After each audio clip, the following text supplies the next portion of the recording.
a rare moment caught on camera.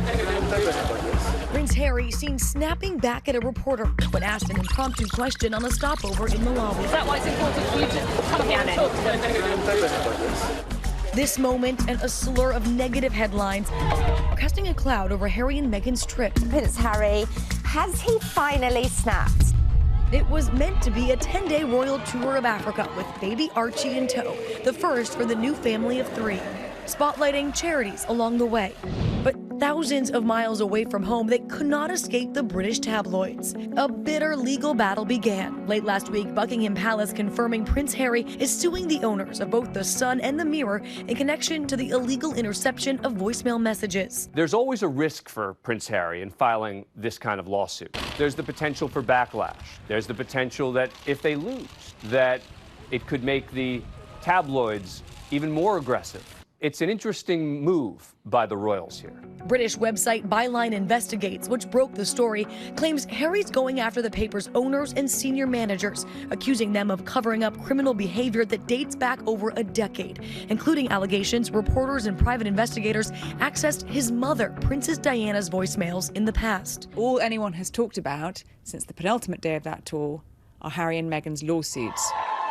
The other lawsuit coming from the Duchess of Sussex, striking back against the Mail on Sunday and its parent company, accusing them of being on a campaign to publish false and deliberately derogatory stories. When you continue and constantly see and hear negativity, it can be overwhelming. You can feel powerless and lost. You can feel different, confused, or like you don't belong.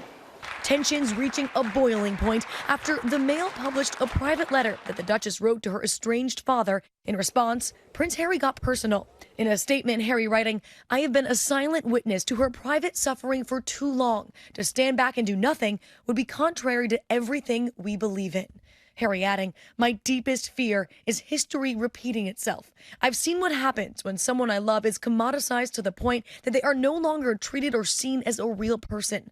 I lost my mother, and now I watch my wife falling victim to the same powerful forces." These legal cases seem to be ways that he is able to specifically find ways that he can fight back through the courts. We know that he's been furious about the coverage of Meghan, and it seems that it's possible that that has triggered something in him that has reignited his anger over his mother's relationship with the media. The Duke going on to accuse the paper of strategically omitting portions of the letter to purposefully mislead readers.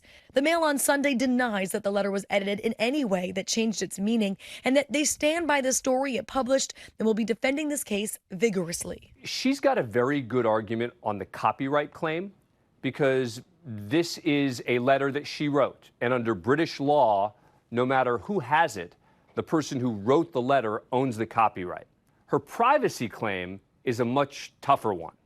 Have you spoken to Meghan recently?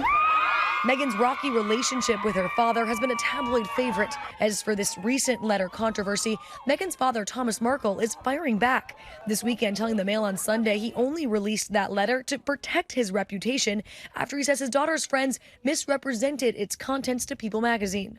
Thomas saying, "I have to defend myself. I only released parts of the letter because other parts were so painful.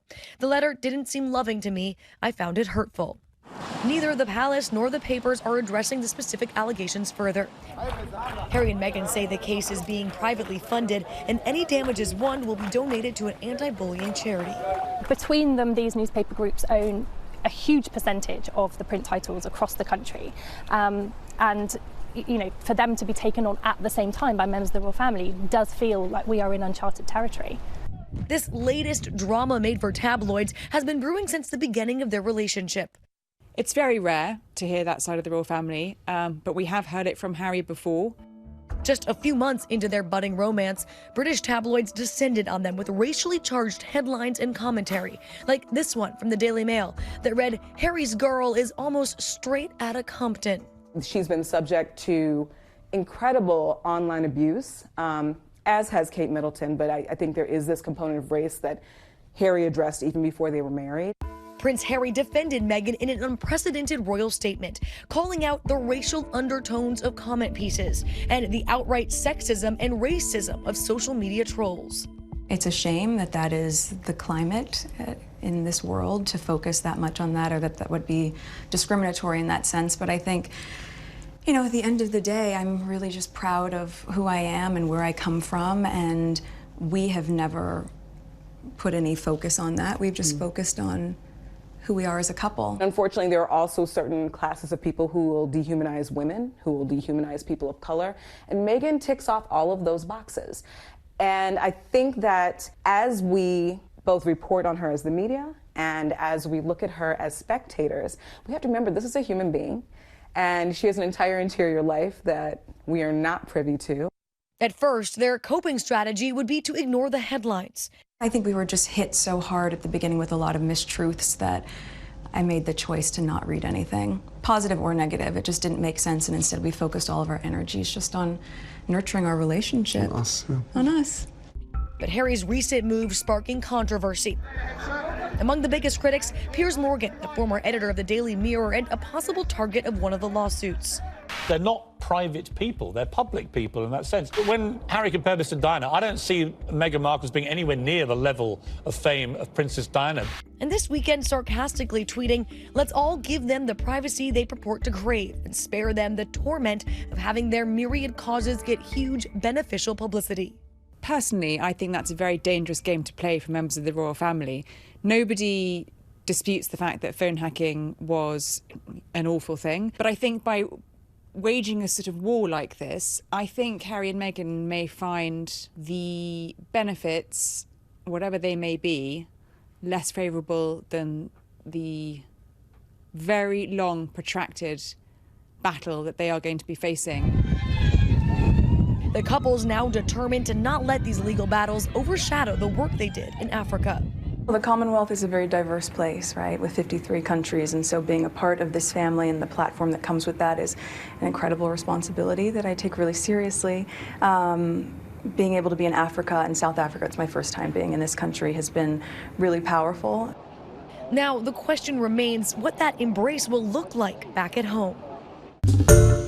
Hi everyone, George Stephanopoulos here. Thanks for checking out the ABC News YouTube channel. If you'd like to get more videos, show highlights, and watch live event coverage, click on the right over here to subscribe to our channel, and don't forget to download the ABC News app for breaking news alerts. Thanks for watching.